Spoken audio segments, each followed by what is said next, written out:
บายดีจ้าสบายดีปาลุงเบิร์ดสุขคนสบายดีวันวิทย์ปีใหม่เนาะทั้งเราทั้งไทยแล้วก็ประเทศอื่นๆมื้อนี้แมนมือสันวันดีอีกมือหนึ่งของครอบครัวพวกเรานี่ขอตุ้ยใส่เสื้อดิลูกซื้อให้พอดีบ่หรือขับหรือจังใดพอดีเลยเนาะลูกสิจื้อไว้เด้อของพ่อตุ้ย 4XL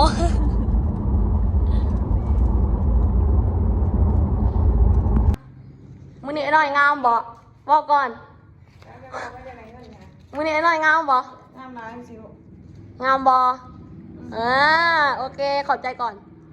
ขอบใจจ้าอ่านเด้สบายดีปาลุงทุกคนวันนี้มาเห็นอย่างอีกแล้วแม่มาขึ้นโรงงานน้ำของรัตนาสบายดีก่อนสบายดีก่อนสบายดีเอาแม่เข้าขายแซ่บบ่กินหยังปิ้งหยังปิ้งหมูนี่ก็ยังบ่ทันแล้วหรือสำเร็จอีหยังเต็มร้อยเด้อจ้าเพราะว่าเฮามักว่ามื้อวันที่17นี่มันงามเฮาก็เลยขึ้นเอาเลิศเอาใส่จ้า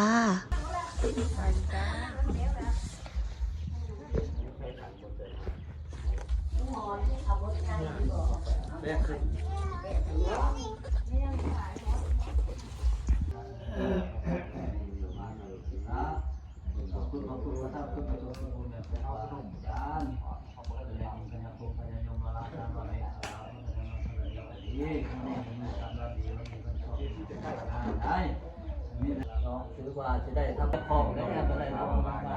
ใจเงินข้าวแก้วกายท่ากายอื่นมาแหวได้บาทนี้ได้จะดีต่อไปได้ท่านเราฟิวบัวให้มาใกล้ให้ไหลนี้ได้บัวยาวเอ้ยหรือว่าหักมันได้เอาว่าต้องการได้บาทนี้มากันทำห้องเอาแล้วบาทนี้มันมันเอาถือว่าเข้ามาพูดแล้วมันเห็นมันจงพูดดีแล้วพูดบาทนี้เอาเงินดอลลาร์ไหลเข้าให้ได้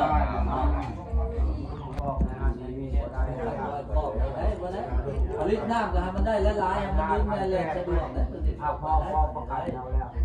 มันฆ่ามันลื้อได้จับคุณได้จับเวลามาจับเอาจับเจ้าของใช่แล้วเจ้าของไปแล้วทักบนเพศได้บาทเนี่ยได้เลยได้คนมือมือเล่นกันได้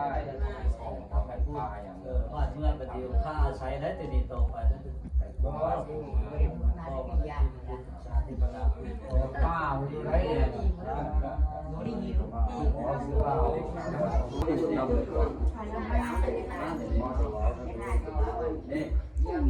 นี่แต่ตัวนี้นี่ท่านว่ามันน่าจะหอยเทิงมาแล้วแม่ใช้ปิ้งหมูบ่ปิ้งหมู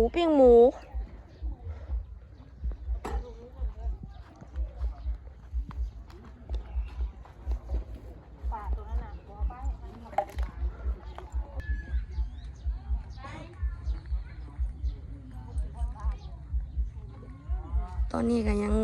แล้วยังบ่สมบูรณ์แต่ก็ขึ้นเอามือเอายามก่อนเบิ่งสีหน้าสีซอยเท่าใดเด้วิทย์ปีใหม่ละเงินเบิดเลยนี่โอ้ย20 ล้านคือขอหลายแท้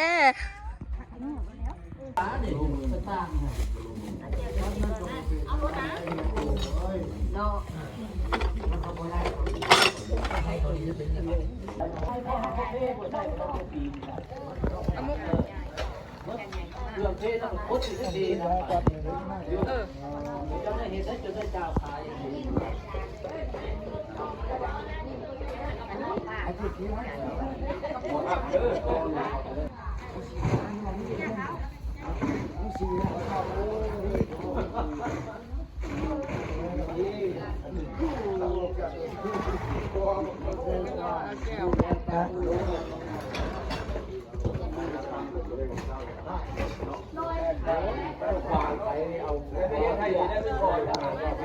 เดือนนี้เลยชี้เดือน5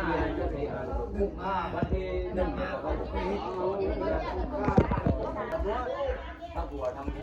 โอมาแพง บ่ไป คือขี้หายแท้เพราะว่าแม่จะเบิ่งไหมคนตาน่ะเวลาถึงน้ำตาหาตั้งคือคนตาผู้หญิงเลยมา จะบ่ฮิตนะฮักเพิ่มมาบ่มีอันถ่ายแม่เขานี้เหนียวก็ได้ ว่าครับพูดครับเสร็จ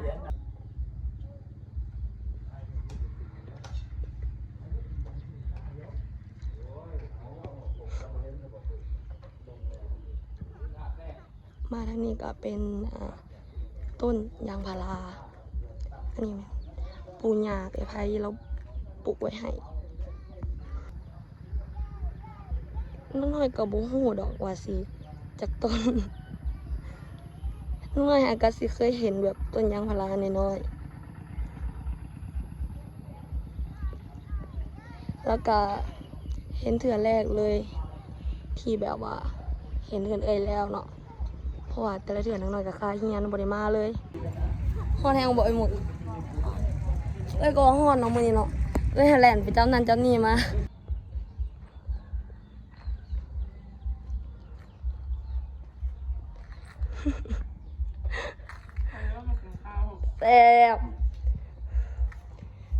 แซ่บหลายว่าที่เจ้าของโรงงานน้ำดื่มใหม่ฝากกุนนุนในเด้อผู้ใดอยู่ใกล้น้ำดื่มกายยังเกาะน้ำดื่มบ้านสีไข่บ้านเวิร์นต้นแหนบอกยังเขาเอิญได้เด้อมาได้เด้อตอนนี้ก็คือมาหยอกบักอายอยากอุ้มเอาเงินให้ยิ้มแต่ขออุ้มนี่คือบ่ได้คืออยู่แต่กับแม่เฒ่ากับเอ้ยหมุกอย่างเดียวนางน้อยนี่อุ้มบ่ได้เลยนี่ตอนนี้กำลังสิอุ้มเพิ่นบ่ไปแต่ว่าเอ้ยหมุกยื้อแขนใส่ไป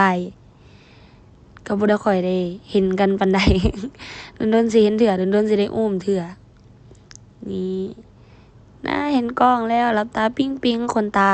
ยาวๆเบิ่งเอ้ยรัดก็อยากให้เอ้ยน้อยอุ้มเอ้ยน้อยสิยอแพ้บ่บัดนี้นะก็โตสิซ้ำกันแล้วนี่ใหญ่เป็นสาวแล้วเอ้ยรัดก็ อีหยังเด้ค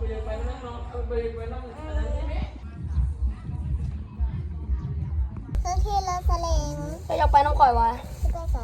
บ่ได้ไปใส่ว่าซื่อๆเอาติดแขนเอาโอเค เอาฟอดมึงก็ดูเดี๋ยวมึงได้นั่งยั น้ งเปิดเพลง นี่ นี่ น้ นะ อยน้อยน้อยน้อยน้อยน้อยน้อย มาเปิดเพลงไม่ยั้งลูกไม่ยั้ง เพื่อนกับสิ66แหน่มีคนสะทั้ง2คนทั้งบักอายทั้งเอลัดคลิปนี้ก็สิขอตัวลาไปก่อนเด้อจ้าฝากกดไลค์กดแชร์ส่องแม่แป้งเนี่ยเด้อจ้าบ๊ายบายจ้า